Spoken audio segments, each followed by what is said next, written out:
Selamat hari Minggu, saudara-saudari yang dikasihi Tuhan, mengasihi Tuhan Yesus Kristus, puji kepada Tuhan. Kita diberikan hari yang baru. Saya juga akan melanjutkan dari Wahyu pasal yang ke-8. Dari Wahyu ke-8 saya akan berdoa terlebih dahulu. Bapa di surga, hamba mengucap syukur, terima kasih untuk hari ini Tuhan. Ajar setiap kami, anak-anak-Mu juga berterima kasih untuk hari yang Tuhan berikan, agar kami memandang kepadamu yang memberi kehidupan. Karena terkadang ketika kami memandang diri kami dihadapkan kepada masalah demi masalah yang membuat kami manusia juga merasa kalah. Sedangkan kami sudah Engkau beri kemenangan, kami sudah Engkau beri kemerdekaan, agar kami juga tetap tinggal di dalam kemenangan-Mu. Dan kami bertumbuh, Bapa, semakin mengerti mengapa Engkau tetap menjaga dan memelihara kami sampai hari ini, karena Engkau mempunyai rencana yang indah, yaitu untuk memuliakan Tuhan melalui yang Tuhan berikan kepada kami masing-masing. Biarlah hari-hari kami isi pulih, kami isi dengan sukacita, karena Tuhan adalah sumber sukacita kami. Kami juga boleh tinggal di dalam damai sejahtera Tuhan, karena Tuhan di dalam penebusan Yesus Kristus juga sudah menganugerahkan damai itu kepada kami. Ampuni Bapa untuk segala dosa kami, berikan berkat-Mu ketika kami juga boleh senantiasa merindukan-Mu dalam hidup kami, merindukan firman-Mu, merindukan persekutuan secara pribadi, merindukan persekutuan bersama jemaat-Mu juga. Dalam nama Tuhan Yesus hamba boleh berdoa dan mengucap syukur. Amin. Wahyu pasal ke-8, saudara, di mana saya akan melanjutkan kembali kitab Wahyu ini yang berisi 22 pasal dibagi menjadi 3 bagian, ya. Seperti garis besar yang diberikan di pasal pertama ayat 19, yang boleh menjadi panduan agar kita yang membaca dan belajar lebih mudah untuk mengikuti alurnya, dan tidak hanya terpaku kepada simbol-simbol, tetapi kita bisa akhirnya mengerti mengapa Tuhan memberikan kitab Wahyu ini kepada gerejanya, yaitu untuk menyatakan tentang Tuhan Yesus sendiri. Jadi kembali inti atau pusat perhatian kita, saudara, tetap kepada Tuhan Yesus Kristus ketika kita belajar, membaca dan menyimak kitab Wahyu. Banyak peristiwa lain yang terjadi, tetapi acuannya, intinya tetap kepada Yesus Kristus. Kitab Wahyu, Revelation, adalah revealing tentang Yesus Kristus, menyatakan tentang siapa Yesus Kristus. Pasal ke-8 ayat pertama. Dan ketika anak domba itu membuka meterai yang ke-7, maka sunyi senyaplah di sorga kira-kira setengah jam lamanya. Ketika anak domba itu membuka meterai yang ke-7, meterai yang terakhir, ya, Yohanes melihat jika di sorga terjadi sunyi senyap kira-kira selama setengah jam. Mungkin itu adalah satu gambaran yang tidak biasa terjadi, yang biasanya tidak ada sunyi senyap, tetapi saat itu tahu-tahu menjadi sunyi senyap selama setengah jam. Kemudian apa, saudara? Kemudian lalu aku melihat ke-7 malaikat yang berdiri di hadapan Allah, dan kepada malaikat itu diberikan 7 sangkakala. Di awal dari meterai yang pertama, ketika meterai pertama dibuka, diawali dengan munculnya kuda putih bersama penunggangnya, yang mana adalah Mesias palsu, Antikristus. Dan kita sudah sampai di meterai yang ketujuh. Ketika meterai 7 itu dibuka, mengawali peristiwa berikutnya, yaitu munculnya 7 malaikat yang diberi 7 sangkakala, yang akan ditiup satu persatu oleh malaikat tersebut, Lalu aku melihat ketujuh malaikat yang berdiri di hadapan Allah, dan kepada mereka diberikan 7 sangkakala. Maka datanglah seorang malaikat lain, dan ia pergi dekat mezbah dengan sebuah pedupan emas. Jadi ada malaikat lain selain ketujuh malaikat tersebut. Dia datang dan pergi berdiri dekat mezbah dengan pedupan emas. Jadi tempat dupa. Kalau ini tempat lilin gitu ya, tempat dupa emas gitu ya.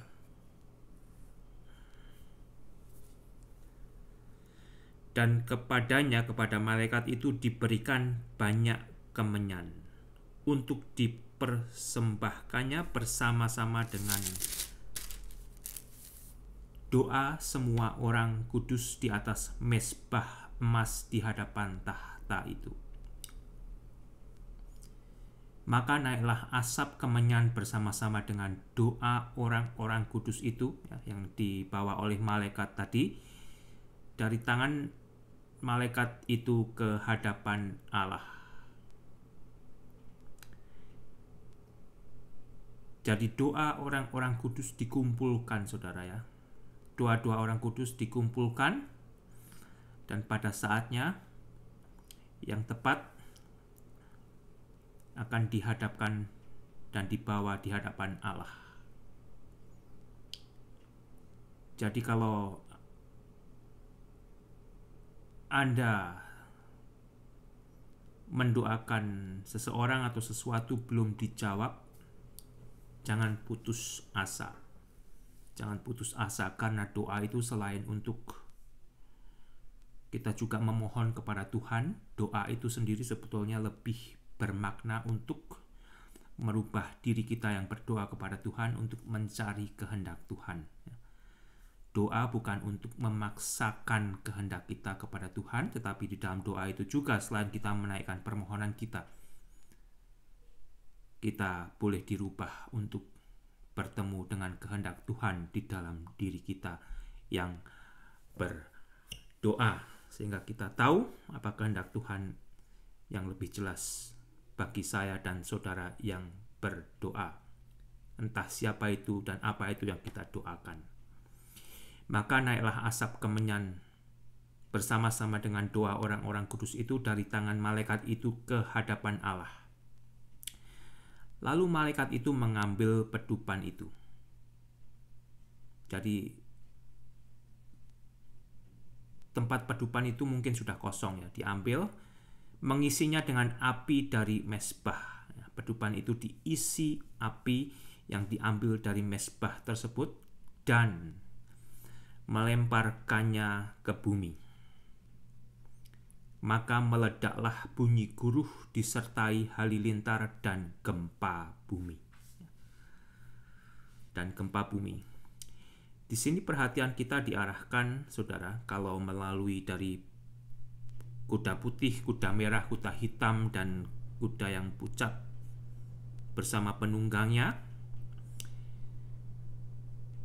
yang mendatangkan malapetaka itu terjadi atas perbuatan mereka yang ada di bumi. Tetapi sekarang kita dibawa kepada satu penglihatan yang lain yang ditulis oleh Yohanes tentang hal-hal yang akan diturunkan dari surga ke bumi. Dari surga ke bumi dengan dibukanya meterai terakhir, meterai yang ketujuh yang menjadi awal munculnya 7 malaikat yang meniup ketujuh sangkakala. Dan kita tadi membaca dari tempat kemenyan tersebut diisi api yang diambil dari mezbah, ya, setelah isinya kosong, isinya yang berupa kemenyan dan doa-doa orang-orang kudus. Tempat tersebut diisi api dan ditumpahkan, dilemparkan ke bumi. Dan peristiwa yang mengikuti pelemparan daripada api tersebut terjadi ledakan bunyi guruh serta halilintar dan gempa bumi, ya, yang sumber dari bunyi guruh, sumber dari suara halilintar dan gempa bumi, sumbernya karena penumpahan api yang dari tangan malaikat tersebut. Dan ketujuh malaikat yang memegang ketujuh sangkakala itu bersiap-siap meniup sangkakala. Ketujuh malaikat yang dilihat Yohanes tersebut yang telah diberi 7 sangkakala bersiap-siap untuk meniup sangkakala. Lalu malaikat yang pertama meniup sangkakalanya dan terjadi hujan es dan api bercampur darah. Es dan api adalah elemen yang bertentangan, tetapi yang kita baca di sini, saudara, ya, yang oleh Tuhan meminta Yohanes untuk dituliskan, inilah yang dia lihat dan dia tuliskan, yaitu Yohanes melihat malaikat yang pertama meniup sangkakala dan terjadilah hujan es dan api bercampur darah.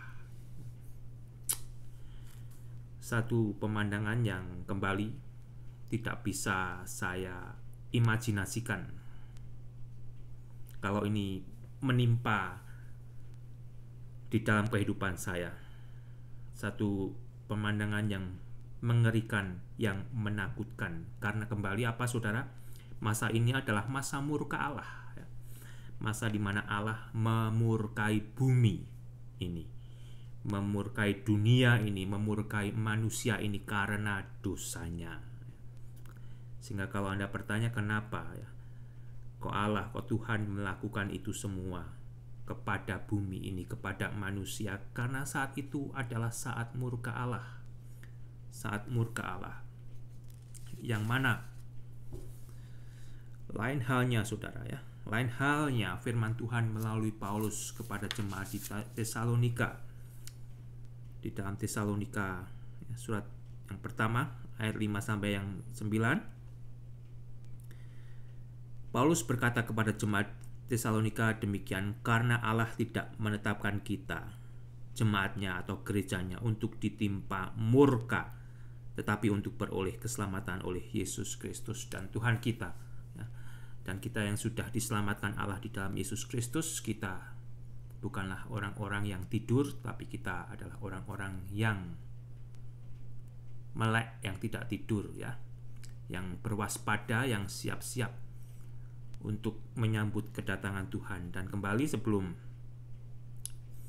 sebelum diawali munculnya dengan antikristus, gereja Tuhan sudah dibawa ke sorga.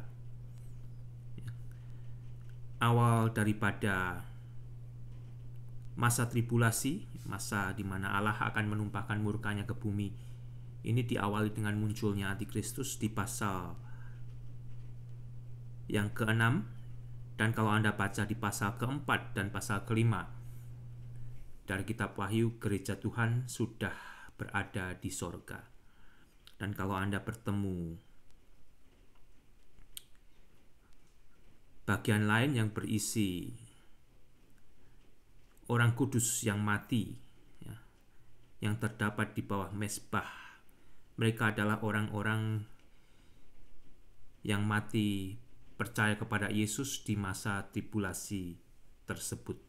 Mereka adalah generasi yang lain. Kembali kalau Anda perhatikan juga di Alkitab ini dibagi menjadi 3 bagian, saudara, isinya. Satu kelompok daripada orang-orang di luar Yahudi, kedua adalah kelompok Israel, kelompok Yahudi, dan ketiga adalah kelompok gereja. Dan kelompok gereja hidup di masa anugerah, masa yang spesial, di pasal kedua dan ketiga. Setelah pasal kedua dan ketiga selesai, pasal keempat gereja Tuhan sudah dibawa ke surga. Anda bisa baca di pasal keempat dan pasal kelima dan pasal keenam. Anda membaca munculnya antikristus yang diawali dengan munculnya kuda putih dan penunggangnya, yang terus diteruskan dengan kuda merah, kuda hitam, kuda hijau, dan sekarang kita sampai kepada pasal yang ke-8. Tadi kita sudah membaca di mana ke-7 malaikat yang diberi sangkakala mulai meniup sangkakalanya, dan yang terjadi setelah sangkakala pertama itu ditiup, terjadilah hujan es dan api bercampur darah, dan semuanya itu dilemparkan ke bumi. Maka terbakarlah sepertiga dari bumi dan sepertiga dari pohon-pohon, dan hanguslah seluruh rumput-rumput hijau. Mungkin Anda bertanya-tanya, bagaimana itu bisa terjadi? Sesuatu yang dilemparkan dari atas jauh sana, ya, dari sorga. Setelah malaikat pertama meniup sangkakala pertama, ya, terjadi hujan es, terjadi hujan api yang bercampur darah yang dilemparkan ke bumi, tetapi hanya membakar sepertiga dari bumi, ya, sepertiga dari pohon-pohon, tetapi menghanguskan semua rumput-rumput hijau. Itu bagaimana bisa terjadi? Bagaimana hitungannya sepertiga itu bisa tepat, saudara? Ya, kalau Anda sudah mengerti, pernah membaca Alkitab, Anda mengenal isi Alkitab, Anda akan tahu. Sehelai rambut kita pun tidak akan lepas dari hitungan Tuhan. Tuhan tahu. Tuhan secara detail tahu menghitung jumlah yang tepat. Demikian juga kalau di ayat sebelumnya ada 144.000 daripada suku Israel yang dimeteraikan Allah, yang masing-masing terdiri dari 12 suku bangsa Israel. Tuhan juga tahu pasti jumlahnya yang genap tersebut, saudara, ya. Tentang jumlah yang genap, kalau Anda mengerti isi Alkitab, Anda akan tahu jumlah tersebut tidak menjadi masalah bagi Tuhan. Dan kalau hanya sepertiga dari bumi yang mana, ya, sepertiga dari pohon-pohonan yang mana yang akan terbakar, Tuhan tahu untuk menepatinya apa yang difirmankan. Dan bagaimana, ya, seluruh rumput-rumput hijau hangus tetapi yang lainnya tidak hangus. Tuhan juga tahu dengan jitu membidikkan itu semua, ya. Sedangkan manusia dengan kejituannya membuat senjata-senjata modern yang bisa dibidikkan dan mengejar yang dibidik tersebut dan bisa menghantamnya dengan tepat, saudara. Dan manusia sudah merasa jikalau mereka begitu pandai, begitu lihai, ya, dan kepandaiannya melebihi Tuhan, yang bisa menembakkan senjatanya dari negara tetangga hanya ke satu gedung yang kecil dengan tepat. Dengan teknologi yang bisa dibuat manusia menjadi sombong dan melupakan jikalau ada pencipta yang masih berkuasa atas semuanya ini. Tidak masalah bagi Tuhan untuk memenuhi nubuatan tersebut dengan melemparkan ke bumi hujan es dan hujan api yang akan membakar sepertiga dari bumi dan sepertiga dari pohon-pohon dan menghanguskan seluruh rumput hijau. Tidak menjadi masalah yang sukar. Lalu malaikat yang kedua meniup sangkakalanya dan ada sesuatu seperti gunung besar. Sesuatu seperti gunung besar, ya. Tidak jelas, tapi dikatakan seperti gunung besar yang menyala-nyala oleh api, dilemparkan ke dalam laut, dan sepertiga dari laut itu menjadi darah, saudara. Dan matilah sepertiga dari segala makhluk yang bernyawa di dalam laut, dan binasalah sepertiga dari semua kapal. Entah yang dimaksud kapal bersama manusianya, atau hanya kapal-kapalnya saja, tetapi manusia tidak binasa. Tetapi sepertinya hanya kapal-kapalnya saja. Dan Tuhan tahu bagaimana menggenapi nubuatan ini. Manusia mencoba mencari sensasi untuk mencoba menafsirkannya dengan hal-hal yang penuh sensasi.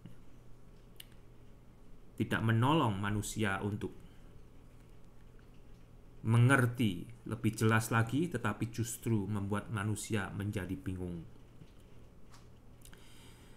Apa yang Anda baca, yang Anda bisa cerna dengan otak Anda, ya, melalui apa yang sudah dituliskan di dalam kitab Wahyu, yang paling mudah adalah dengan menerimanya sebagaimana adanya, saudara. Bagaimana Tuhan akan memenuhi hal-hal ini? Kita tidak diberi penjelasan lanjut, tetapi ini adalah satu peristiwa besar yang mengerikan. Satu peristiwa di mana murka Allah yang akan ditumpahkan ke dunia ini, saudara. Bayangkan jikalau semua rumput hijau habis hangus. Tidak ada, saudara. Tidak ada. Anda lihat keluar, Anda pergi ke pegunungan, itu sudah habis, tidak ada. Ya. Anda melihat sepertiga dari pohon yang ada di dunia ini hangus terbakar. Ya, sedangkan saat ini kelompok penghijauan terus berusaha menghijaukan bumi.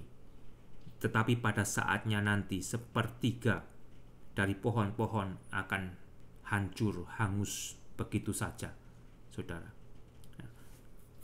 Sepertiga dari bumi akan terbakar begitu saja.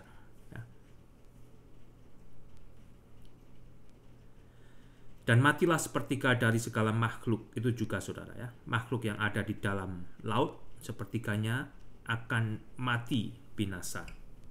Dan sepertiga dari kapal yang ada di laut juga akan hancur.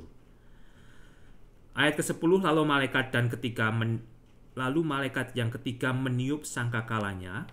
Apa yang terjadi, saudara? Setelah malaikat ketiga meniup sangkakalanya, jatuhlah dari langit sebuah bintang besar.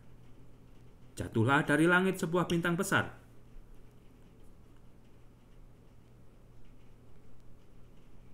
Menyala-nyala seperti obor.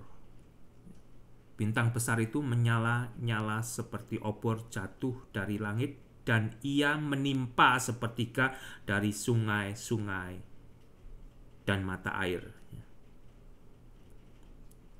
Menimpa sepertiga dari sungai-sungai dan mata air.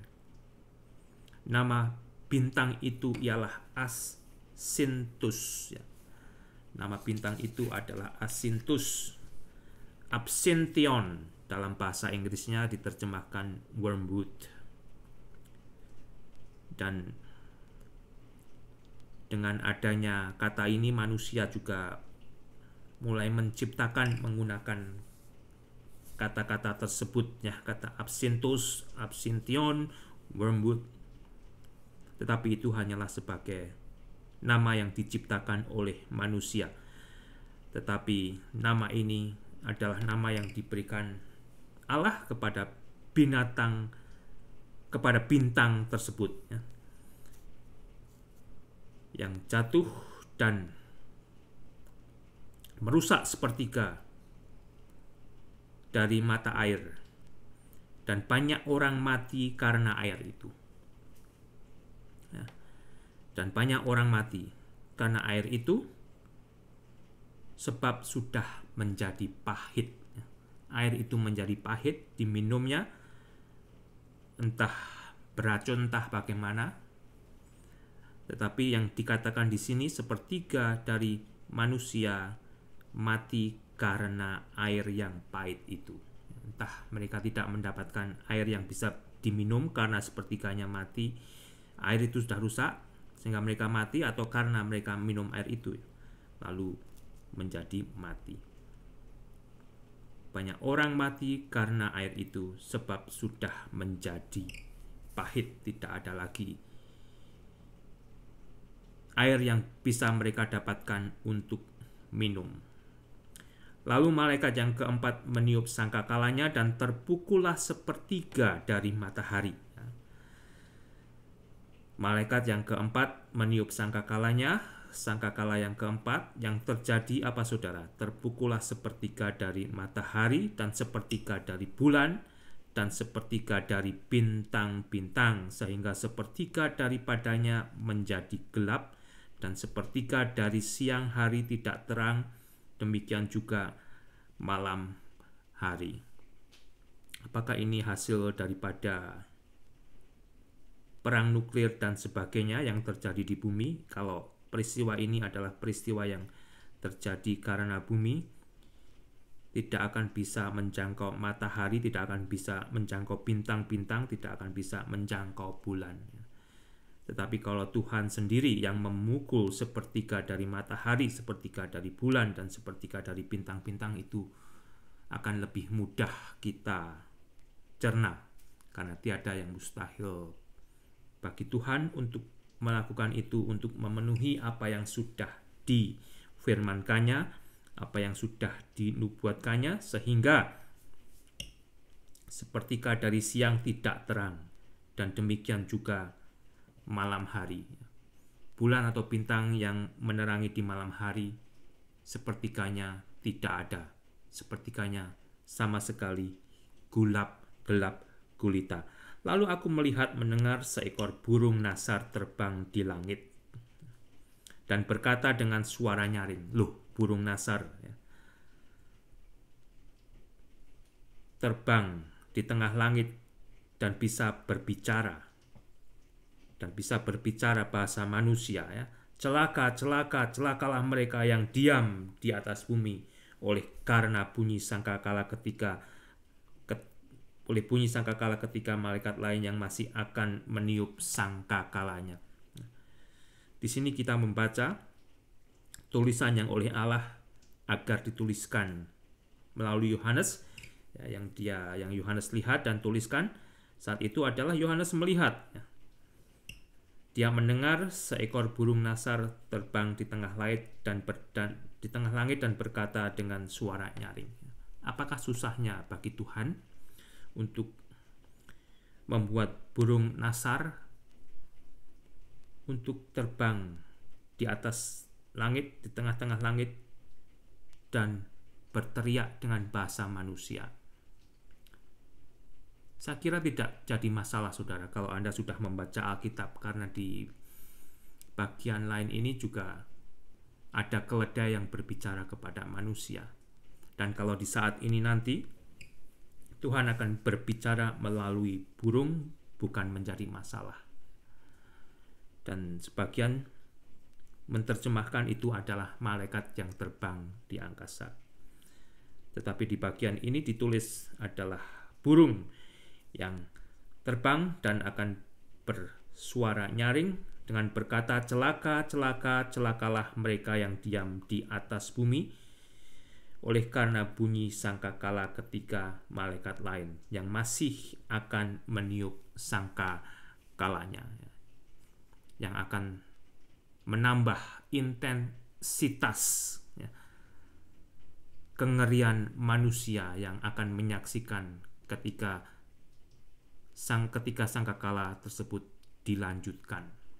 Saudara, apa perlunya bagi saya dan saudara untuk membaca hal-hal yang menakutkan? Setidak-tidaknya kita bisa belajar.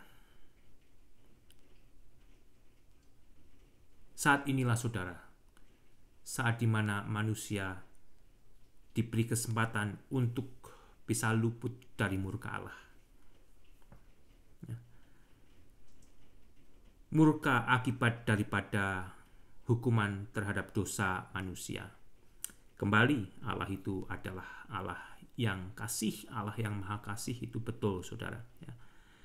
Tetapi Allah juga adalah Allah yang maha adil. Allah yang maha kasih dan Allah yang maha adil tidak akan bisa membiarkan ketidakadilan terjadi. Keadilannya akan ditimpakan ke bumi ini melalui murka yang akan terjadi di kemudian hari, seperti yang Anda bisa baca di dalam kitab Wahyu ini. Sebelum masa itu terjadi, kita tidak tahu kapan masa itu akan dimulai. Bisa di masa Anda masih hidup atau di masa Anda sudah mati. Kalau peristiwa ini terjadi di masa Anda masih hidup dan Anda memasuki masa ini karena Anda tidak mau percaya kepada Allah saat itu, dan Anda akhirnya menyadari peristiwa tersebut benar-benar digenapi dan Anda bertobat, Anda pun masih diberi kesempatan untuk mengalami kasih Allah, yaitu keselamatan, untuk tidak pada akhirnya dibuang ke api atau neraka yang menjadi penghukuman kekal bagi manusia yang berdosa kepada Allah. Tetapi harganya, seperti yang kita sudah baca, harganya adalah nyawa Anda. Nyawa Anda yang harus disembelih oleh mereka yang memusuhi Tuhan. Dan kalaupun saat ini Anda mati sebelum masa ini terjadi, di satu sisi lain juga sebetulnya, tanpa Anda mau bertobat, percaya kepada Allah dan menerima Yesus Kristus sebagai Tuhan dan Juru Selamat Anda pun sebetulnya sudah dihakimi oleh firman Tuhan. Anda hidup di dalam dosa, dan dosa mendatangkan penghukuman. Dan penghukuman itu adalah kematian kekal. Di dalam Yohanes pasal 3 ayat 16.